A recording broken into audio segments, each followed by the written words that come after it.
Parang bumalik sa pagkaka-prime etong si Daklo Kawhi Leonard dito nga sa naging laban nila kontra nga dito sa Sacramento Kings. Grabe kasi mga boss no, buzzer beater etong si Daklo para nga tiklopin na etong Sacramento Kings at itago na sa tokador. At eto pa mga boss no, Ja Morant halos hindi makapaniwala dito nga sa kanyang ginawang poster dunk dito nga over kay Trey Murphy.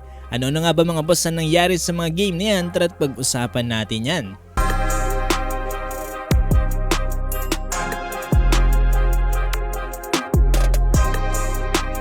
So dito nga tayo mga boss sa naging laban ng Sacramento Kings kontra nga dito sa Los Angeles Clippers. Mainit ang standing ngayon mga boss no, dito sa Western Conference. Alas magkakadikit lang kasi ang mga NBA teams sa kanilang pagkakapanalo. So dito na tayo mga boss no, umabot na nga sa overtime ang laban. At eto, lamang lang ng 1 puntos etong Sacramento Kings with last 10 seconds remaining dito nga sa overtime. Dahilan naman kung bakit umabot sa overtime ay dahil nga dito kay The Beard, James Harden. Grabe, tough shot din yung kanyang ginawa dito.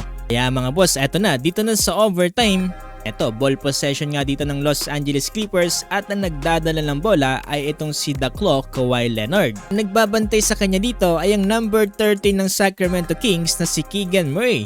Grabe yung pagposte dito ni Daklo Kawhi Leonard mga boss no, at tignan nyo naman dito yung pag-take off niya, halos 3 players ang sumabay sa kanya dito. Kaya medyo naging alanganin pa ng bahagya yung tira niya dyan at nag-bounce back pa nga yan mga boss no, dito sa rim. Kalawang pagtalbog niyan ay pumasok pa ang tira dito ni Daklo Kawhi Leonard. Nag-celebrate kagad itong si Daklo Kawhi Leonard at pumunta nga kagad dito nga sa kanyang mga teammates.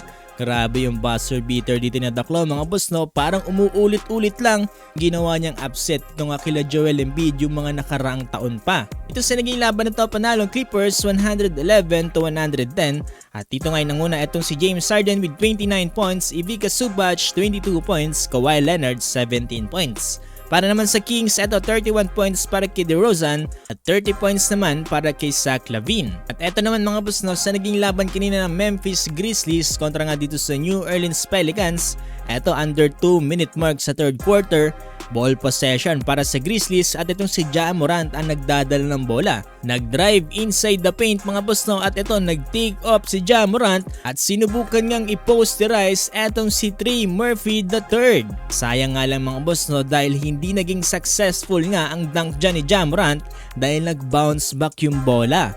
Napakamot tuloy itong si Ja Morant dito nga sa bench matapos nga ang nangyaring yan. Pero kung sakasakali, sobrang solid siguro kung naipasok ni Ja Morant yan. Wala sa free throw line ba naman yung pag-take off no? Well sa huli panalo pa rin naman dyan ng Grizzlies sa final score na 107-104.